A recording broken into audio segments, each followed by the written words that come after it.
Alright guys, so I want to show you how to create your everyday objects in Photopea if you would like to. I'm not requiring you to, but I did want to give you the option, so I was definitely going to do a demo for it just in case. So I'm going to go to File New. I'm going to make, I want it to be a square, so I'm going to check the inches first.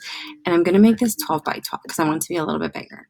I'm also going to change the background to transparent. I can pick the color I want. If you want it to be white or like pick a background color now, you can. So you can name your project. I'm going to name it Everyday Objects. So I have that. And then I'm going to hit Create. I hit my Control or Command 0 to zoom in. Oh, maybe not. Maybe it'll freeze on me. We'll see. Or Command Plus will also move you in, or Command Minus. Okay. Once you have that, you can hit File, Open in Place. Okay, that's one of the biggest things. Now, I obviously have a lot of stuff on my desktop, but I tried to make a folder and made it easily accessible so that I can get these pictures. Okay, so you can only do one at a time, unfortunately.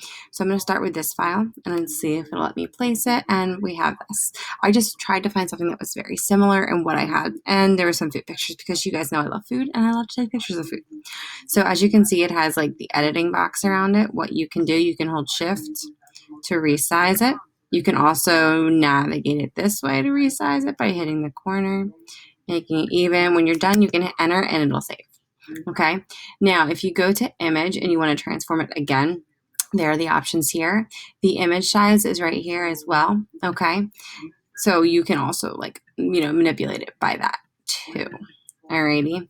So if I wanted to come into image size right here, check my inches, check out my sizes, that would also check the outside edge of this. Then I'm going to lay it out up here. Okay. Unfortunately, Control T doesn't work.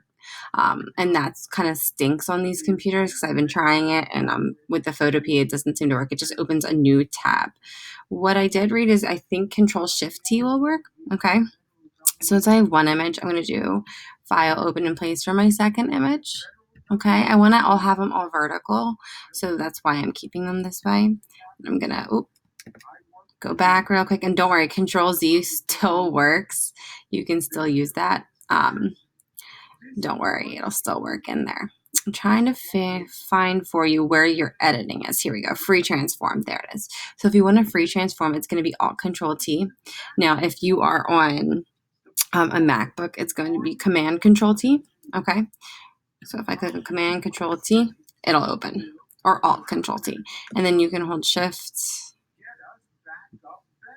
and then try to make it the same size as your other image. Now I'm just going to do a 4x4 grid. You're doing, because you're taking 9 images, it would be 3, 3, and 3. Okay, so now I have this, and then I can come and check this other background in here too. I may want to adjust my sizes and make my canvas size actually a little bit smaller.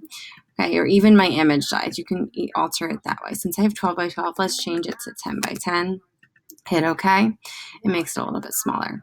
Now, like I said, if you want to change the canvas size, check what it is with the 10 by 10 and actually get rid of stuff like maybe 8 by 8, right?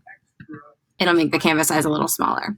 And then I can come in with my Command Control T and actually come in and edit the sizing of this. All right. Makes it a little bit easier to work with. Command Control T to do my other one. And make sure you're on the correct layer when you're resizing. Okay, and then just laying them out evenly. Now you see I have these rulers up here. If I hit Command R, they go away. If I hit Control R, they come back. You can actually utilize them to do your sizing too. Like say I wanted realistically like these to be like based up here. Okay, then I can use that ruler to help me. And then I can leave a little space in between if I want to for the next piece. Then I'm going to do File, Open in Place, and my next file. And once that loads, hitting Shift and changing the size. Okay, when you're done, you hit Enter. I'm gonna do it one more time. File, Open in Place, get my last one. Okay, and then hit Shift to redo the sizing, and then adjusting as needed. Now, since you guys are doing 3 images, depending on the angle of them, yours may be a little bit wider. If you're doing, more horizontal images, just pay attention to it. You might want to crop your images and make them a little smaller. So for example, let's say I just want to crop this one right here. I'm going to do my resize real quick so I can look at it. So say I just want to crop this section right here, right? I can use that crop tool, do the box, and you can also control what the width is. So if you want to do a fixed ratio, like say I want it because of a square, maybe I want it to be 6 by 6, right? It would crop like this, and then your box stays 6 by 6, so it's only getting a certain area. Then I can click on that, and it would crop that piece, okay? So as you can see, if you zoom in or out, the rest of the images would still be there somewhere. And then once you have that, oh no, did it again. Don't hit Command T, guys. It opens a new tab. Then if I want to resize, Command Control T, I can come in and resize my image. Command Control T. That is going to be your Control T for resizing, okay? And then coming in like this, okay? Now, if you just want to open an image, like say I just want to open this one to crop individually and then come over, that may be an easier process for you. So if I want to crop this, say I want just that piece, I do my box, check my width and my height, the fixed ratio, click check, then my image becomes that, and then I can just bring that over. And it might be an easier way for you.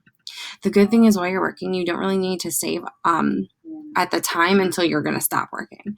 When you stop, you can hit File, Save as a PSD, and it should save to your drive on your Chromebook. Mine saves to my downloads so that the next time I want it, I can actually open it up in Photoshop or I can open it up in here.